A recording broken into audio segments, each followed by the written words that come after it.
All right, look, there is no doubt that both of these teams recognize the magnitude of this matchup when it comes to their playoff opportunities. So, Des, I will start with you on this one. Yeah. How can Oregon avoid the upset and stay on track? Well, Jen, you said we're back. So we were here before, and it was the Indiana game. We were trying to figure out this Hoosiers team. Like last year, they were in the playoff, but are they really legit this year? Then they came here, and they dominated the trenches. They controlled the line of scrimmage, especially defensively. So if the Oregon Ducks are going to pull off this victory, it starts up front. Don't forget, Dante Moore, their young quarterback.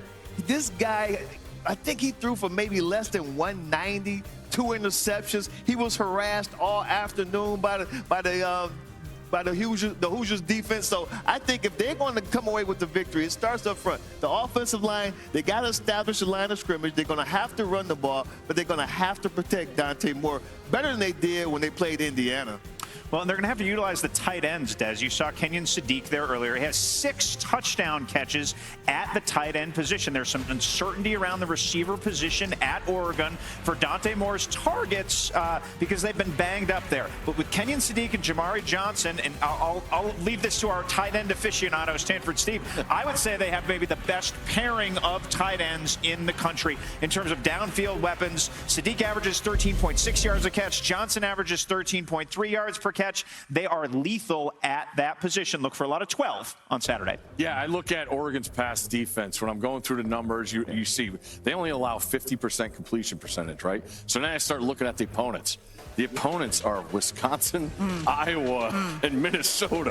Not the biggest pass offenses you think of when you think about throwing the football. That's right. But that's what it comes down to. Autzen can be a hostile place, but to your point, Indiana dominated that game from the beginning. The crowd was never really a part of it. Yeah. And when you look at Indiana, who was ranked 43rd in pass offense, they gave Mendoza time. Oregon couldn't get pressure, and that's why the crowd was not a factor in the game. Oregon's got to get pressure. Well, you're absolutely right about it being the line of scrimmage, and the offensive line for Oregon did not do them any favors when they played Indiana. There was a season-high 6 sacks, but since then, in the 4 games, just 5. So that, is what Dan Lanning said today on the Pat McAfee Show. This is not the same team that you saw against Indiana. And, of course, Oregon fans are hoping that is the case. We move on here on College Football Live. Let's get to our next action.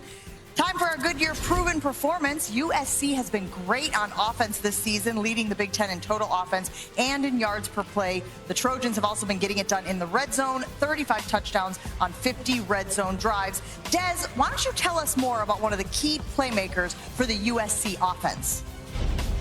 Yeah, guy. Wide receiver Mekhi Lemons, one of my favorite players to watch in all of college football. The young man averages over 109 yards a game and 15 yards per catch. Now, this young man, number 6, is the straw that stirs the matcha for the Trojans offense. Here he is right here in the slot. This is against Illinois. This is in the 4th quarter. They really needed a big play to kind of ice the game. He's one-on-one the nickel back. They're going nickel against the nickel. He's going to throw him a little fade route. Now watch him right here. The defensive back is grabbing his right shoulder. Mekhi fights through that and makes an amazing catch for a touchdown. Watch it again. In the process, I think he kind of broke my man's arm, too. Look how he fights through the contact, makes an amazing catch.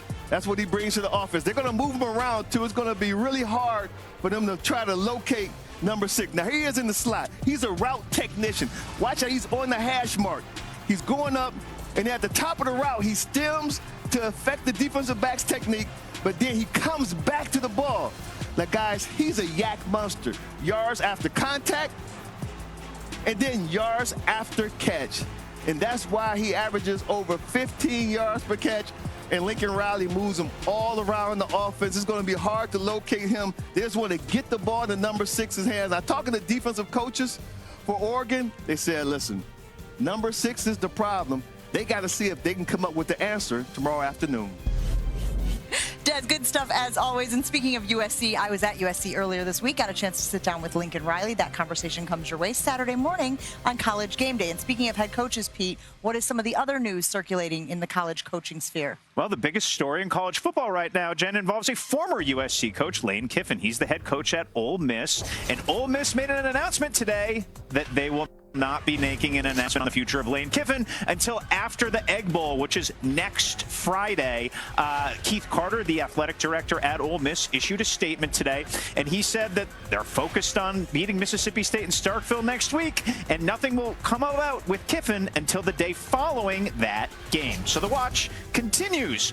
There will be no watch at Baylor for the future of Dave Aranda. Linda Livingstone, the Baylor president, released a statement today saying Aranda will be back as Baylor's coach next year. Part of this has to do with the uncertainty at Baylor because Mack Rhodes, the athletic director there, stepped down. Aranda's 5-5 this year, 36-35 overall. Livingstone made it clear they need more wins. As for James Franklin, he's set up for wins. They released his contract today at Virginia Tech.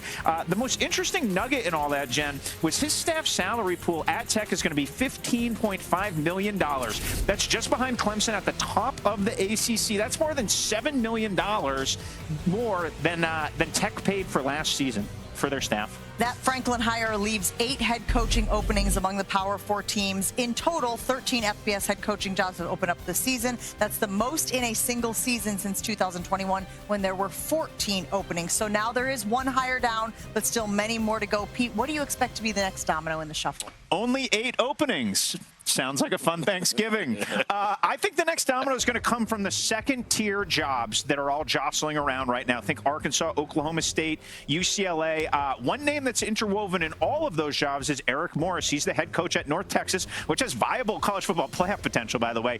Drew Mestemaker, the quarterback there, is likely to go with Morris wherever he does end up going. Look for him to end up at one of those jobs, and look for some clarity on that, Jen, in the upcoming days after we get through this weekend's games.